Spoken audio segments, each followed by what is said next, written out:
Bueno, Rabino, caramba, vamos al grano. Eh, Usted quería fijar posición y quiere fijar posición sobre algunas expresiones que tuvo Esteban Trapiero, si bien no fue en este espacio, pero fue con uno de los conductores del espacio en el cual él tuvo algunas expresiones que han generado polémica. A propósito, pues, del holocausto, de Hitler y otras expresiones hacia estos temas que él tuvo y que han generado, pues, escozor, pues, en la comunidad hebrea en Venezuela y también en otros sectores de la sociedad por las cosas que dijo ese día. Así que bueno, soy todo oído, Rabino. Bueno, mira, primero yo no quiero referirme a nadie, ¿no? Yo no quiero tener controversia con nadie, ¿no? No tengo que tener discusiones ni nada. Solamente quisiera aclarar algo de lo que se está hablando. Se está hablando del holocausto. ¿Qué es el holocausto para el pueblo judío? Mira, hasta el siglo XIX hubiera dicho que la destrucción del templo de Jerusalén era la mayor tragedia que había ocurrido con el pueblo judío. Pero el siglo XX le ganó, porque el holocausto realmente es la destrucción de una tercera parte del pueblo judío, de 6 millones del pueblo judío que fueron asesinados, incluso también homosexuales, gitanos, enfermos mentales, pero en el pueblo judío fue una tercera parte del pueblo judío. Toma en cuenta que en los Estados Unidos, para aquel entonces vivía otro tercio del pueblo judío, de que una gran comunidad judía en Argentina, en Brasil, en México, que no sufrieron nada de eso. Yo nací en Polonia, no muy lejos de Croacia, donde nació tu mamá. Así es. Nací en Polonia. El 90% de los judíos polacos fueron exterminados de una población de 3,5 millones. Mira, uno dice 6 millones. Trata de tomar monedas, si es que todavía existen, ¿no? Cuenta 1,000 monedas, ¿cuánto tiempo te toma? Hablar de 6 millones y cada uno de ellos es un universo. Eso se dice fácilmente. Es horrible lo que pasó. Uno piensa también, si eso hubiera pasado en los principios de la humanidad, entre salvajes, caníbales, y yo qué sé, eso pasó en Europa. Yo estaba vivo en aquel entonces. Felizmente mi familia salió de Polonia porque mi difunto padre fue invitado a ser el rabino del Perú y yo me eduqué en el Perú. A los 4 años salimos de Polonia. Pero lo que pasó fue tremendo. Eso fue en Alemania, el país de avanzada social, económica, cultural. Heine, Beethoven, habla de todo. Estás hablando de la cultura máxima que había en la sociedad y eso ocurre ahí. Ahora, Rabino, hay un tema que está asociado a esto, que es el llamado negacionismo. Últimamente ha tomado muchas fuerzas a propósito también del surgimiento de las llamadas redes sociales y la comunicación instantánea, la posibilidad de que algo que yo diga aquí en Caracas se escuche al ratico o se vea instantáneamente en Japón o en cualquier otro rincón del planeta.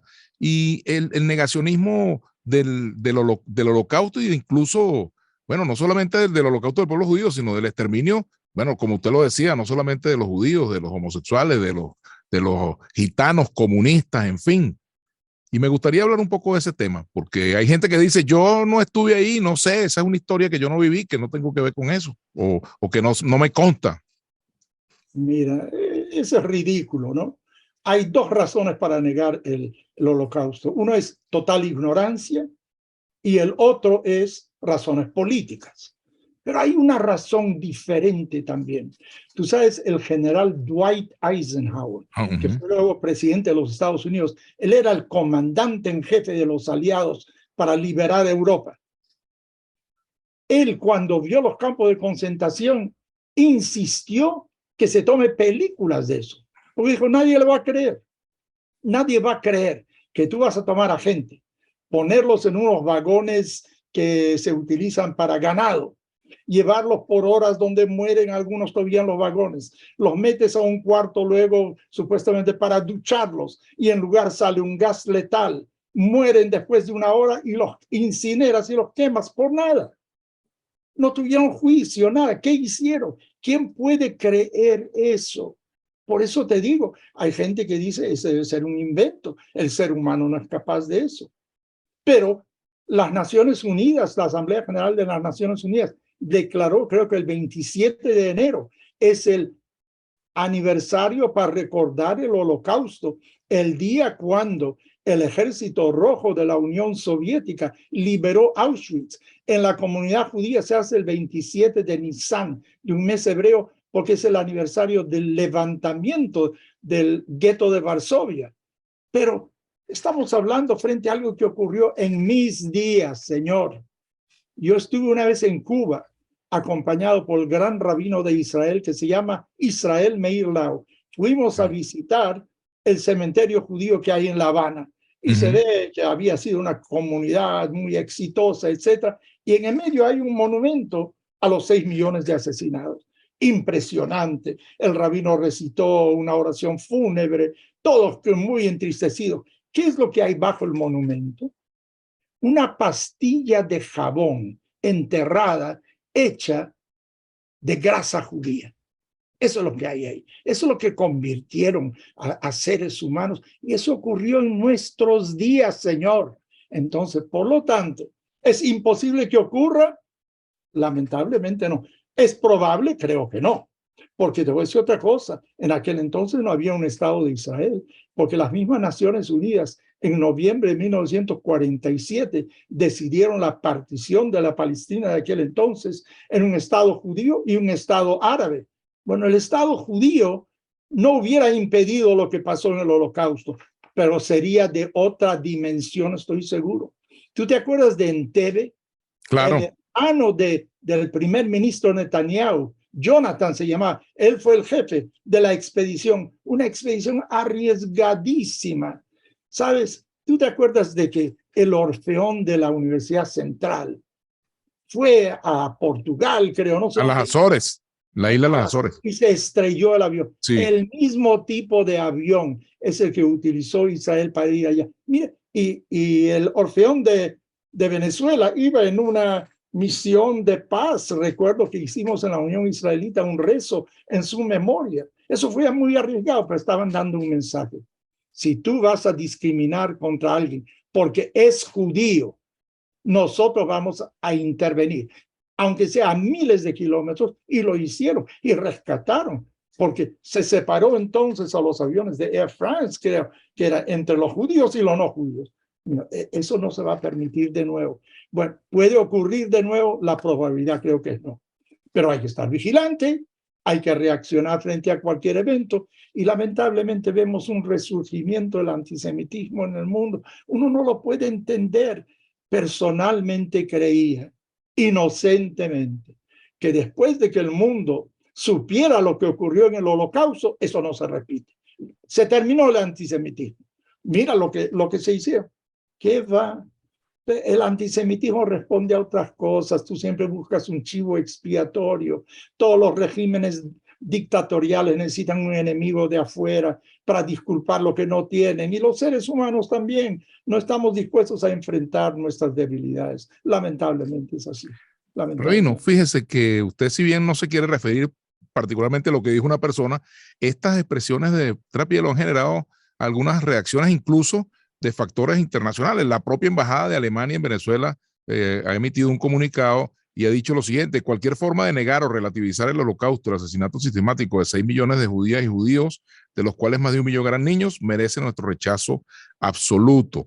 Pero además también hoy en la mañana Elías Farache, que a quien usted conoce por supuesto, fue presidente de la CAIF, él señalaba que el problema no es lo que haya dicho Trappier, o mejor dicho, lo que signifique Trappier o no, lo que él haya dicho, sino lo que puede impactar eso en personas que están desinformadas, el hecho pues de que se pueda generar una matriz de opinión a partir del desconocimiento de la realidad de lo que fue el Holocausto, ¿no?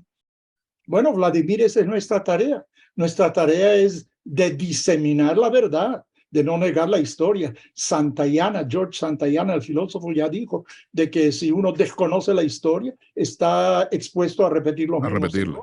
Tenemos que aprender de lo que pasó, pero por otro lado, Hay que ser realista y ver de que lamentablemente el mundo es difícil, el mundo no es fácil, y por eso yo creo que el asiento en principios morales inamovibles tiene que estar presente en la humanidad, para algunos la religión, para otros la ética, cualquiera que sea, pero uno tiene que enseñarle a sus hijos, a generaciones nuevas, qué es lo que pasó y cuáles son los problemas graves que luego no tienen remedio. Fíjate, yo estuve pensando también, Israel es un país poderoso, sí señor, es un país económicamente poderoso, militarmente poderoso. ¿No hubiera debido Israel de tomar venganza contra los alemanes después de lo que hicieron eso? Bombardear un poquito Berlín, Múnich, yo qué sé cuántos. Hizo eso Israel. Eso no tiene sentido. No hay razón para venganza. Pero hay que recordar lo que pasó y sobre todo tomar medidas para que no se repita en el futuro. Por lo tanto, cualquier manifestación antisemita, yo creo que hay que reaccionar frente, no permitir de que eso de alguna manera florezca, porque lamentablemente es un contagio. La gente busca un chivo expiatorio, a veces hay envidia, yo qué sé cuáles son las razones, pero hay que reaccionar frente a cada uno de estos incidentes, sin duda. Rabino Pinjas Brenes, fíjese, también me gustaría saber si usted le solicita algo al gobierno venezolano o le exige alguna declaración a propósito de lo dicho por Trapielo, o a propósito de este tema incluso. Mira, personalmente, a mí no me gusta exigirle a nadie que emita una opinión. Yo creo que un gobierno, una sociedad, líderes responsables saben lo que está pasando. Ellos tienen ideas propias. Yo no tengo que enseñarles qué es lo que tienen que hacer. A mí no me gusta que alguien me diga a mí lo que yo tengo que hacer. Pero están informados, deberían de reaccionar. Mira, la no reacción es terrible. A veces es la peor manifestación de solidarizarse con el otro, cuando uno no reacciona frente a eso. El silencio a veces es el ruido más grande que hay. Yo no quiero aconsejarle a nadie, pero cada uno tiene que saber su lugar. Y hay que ver otra cosa. Hay lo que se llama el canario de la mina. Va junto con los mineros abajo y es el primero en recibir los gases malignos y muere el canario. El judío nunca es el último en ser el objeto de persecución. Puede ser el primero. Mira, ya otros mencionaron eso. Hoy tenemos una relación bastante amigable con la Iglesia Católica, sin duda alguna. Yo tengo amigos por todas partes de la Iglesia Católica. Pero no puedo olvidar lo que pasó en la Inquisición, la persecución que te daban, o te conviertes o mueres, o yo qué sé, terrible. Pero había alternativa. Te dicen, haz esto y te salvas. Bueno, algunos prefirieron el martirio, otros fueron al martirio, pero los alemanes no te dieron salida. Mira, ese es un callejón sin salida, porque naciste con algo, tienes una mancha. Era suficiente tener un abuelo judío para ser calificado de judío e ir al matadero que decidieron en 1942, creo, en enero del 42, una conferencia, la solución final para el pueblo judío.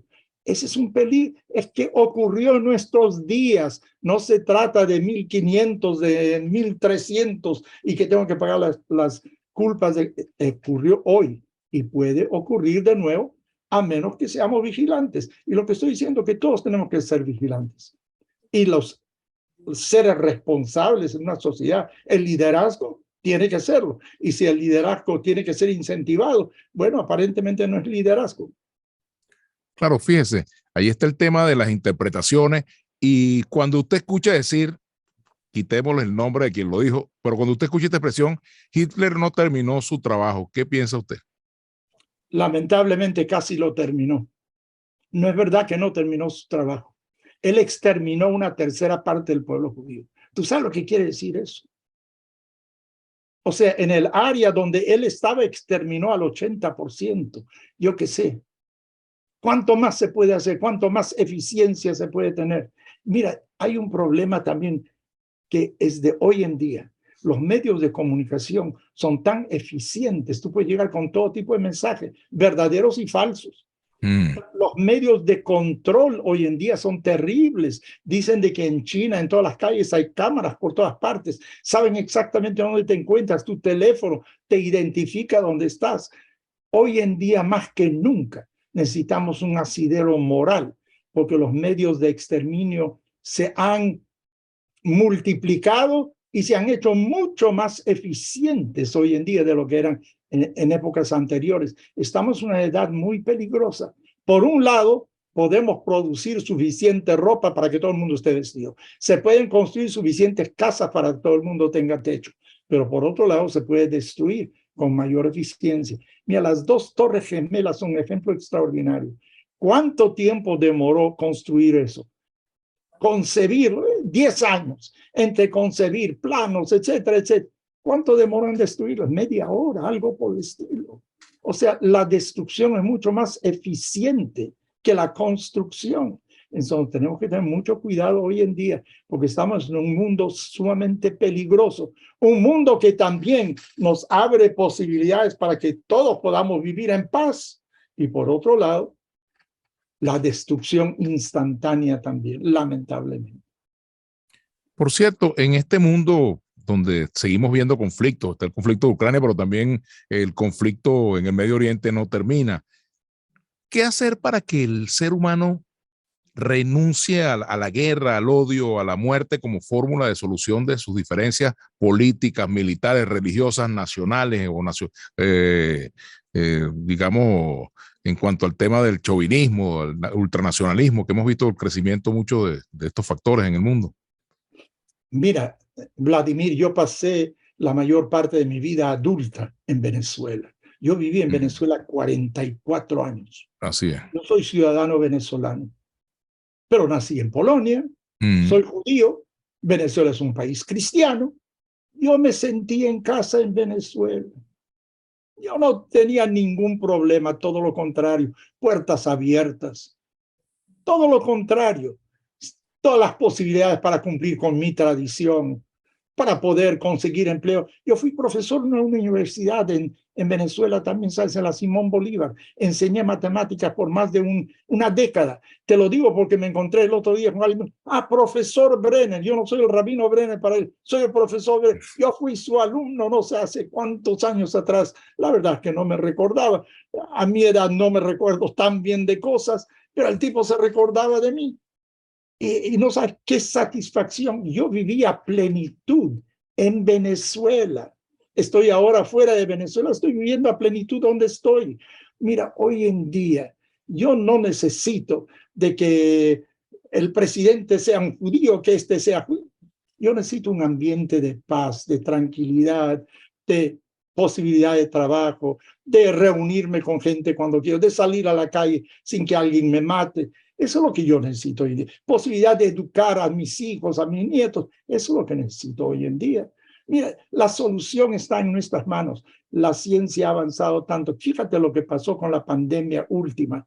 La hemos sufrido mucho, pero no es comparable a lo que pasó en la Edad Media, en otras épocas, cuando millones y millones, un porcentaje enorme de la sociedad humana fue víctima de eso. Hoy en día se produjo una vacuna en 6 meses. A lo mejor no es la respuesta total, pero cada vez se avanza más y más. Yo creo que unidos podemos avanzar muchísimo más. En Israel hay también un fenómeno muy importante que creo que debes recordar. Hay lo que se llama los acuerdos de Abraham. De repente algunos países de Medio Oriente se dieron cuenta de que el problema es otro. No es tan solo las diferencias que hay dentro de Israel con los palestinos. Israel es un país de avanzada.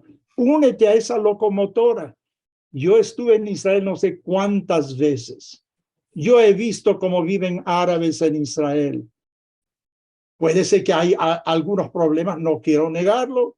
Los españoles dicen que para hacer una tortilla tienes que romper huevos. Bueno, pueden haber algunas injusticias, no digo que no, pero tienes dónde acudir. En Israel tú tienes una policía que te defiende. Tú puedes ir a un juez que te va a dar un dictamen imparcial. Puedes ir a otra corte. Hay opciones. dentro de Israel, fíjate, el gobierno actual tiene un componente árabe ahí también, que algunos protestan, pero ahí está. ¿Quién sabe si algún día, Rabino, perdón, ya casi que vamos a terminar, pero quién sabe si algún día ocurre que tengamos un Estado árabe judío o hebreo o hebreo árabe? A lo mejor hoy decimos que no es posible, pero la vida te da sorpresa, como dice Rubén Blades, ¿no? No, pero quiero decirte algo, ¿por qué un Estado judío? Porque el judío, lamentablemente, entre todos los que han sufrido en el mundo, es el pueblo que más ha sufrido. Y a nadie respondió durante la Segunda Guerra Mundial. Hay un libro que se llama Hitler's Willing Executioners. O sea, Hitler no fue creado en un vacío. Tenía mucha gente que lo apoyaba. Y el pueblo judío ha sido discriminado. Tú sabes, hay una estatua en Ucrania con un señor que se llama Khmelnytsky. Es uno de los héroes de Ucrania. Él en 1648 lideró unas hordas que exterminaron a decenas de miles de judíos en Ucrania y Polonia, violando mujeres, etcétera, etcétera. Todo tiene sus bemoles. Lamentablemente tenemos una historia de persecución enorme. Por eso hoy en día sentimos de que el Estado de Israel es un garante para la integridad física de un judío en cualquier parte del mundo. Eso es, y por eso el pueblo judío necesita eso. Pero todo el mundo está invitado a vivir a Israel. Últimamente comí en un restaurante chino en Miami. Y me dijo alguien que come comida china real, porque este restaurante es kosher, que es tradición judía, dice, esa es comida china real, real. Y una señora flaca, alta, china, es la que estaba sirviendo. Resulta de que ella nació en Vietnam, se educó después en China y a la edad de 10 años emigró a Israel, habla hebreo, hizo servicio militar en Israel. No le pregunté si era judía, no quiero hacerle una pregunta personal, pero habla hebreo 10 veces mejor que yo. 10 veces mejor que yo. Y ella vivió en Israel 20 años. Dice que con su esposo habla hebreo para que no entienda el resto de la gente. Bueno, le agradezco mucho, Rabino Pinchas Brenner. Gracias por acompañarnos. De verdad, un placer haber conversado con usted. Bueno, un placer estar contigo, Vladimir. Y también saludar a mis amigos, a los venezolanos, a quienes extraño tanto, porque creo que es un país extraordinario, donde el odio espero que nunca haga raíces, porque siempre habían puertas abiertas, tolerancia, entendimiento, y ojalá que continúe así, tal como el clima extraordinario que tiene Caracas. Gracias al Rabino Pinchas Brenner. Son las 5:34. Tenemos que hacer la pausa. Muchas gracias. Un gran saludo. Gracias. Bien, ya regresamos.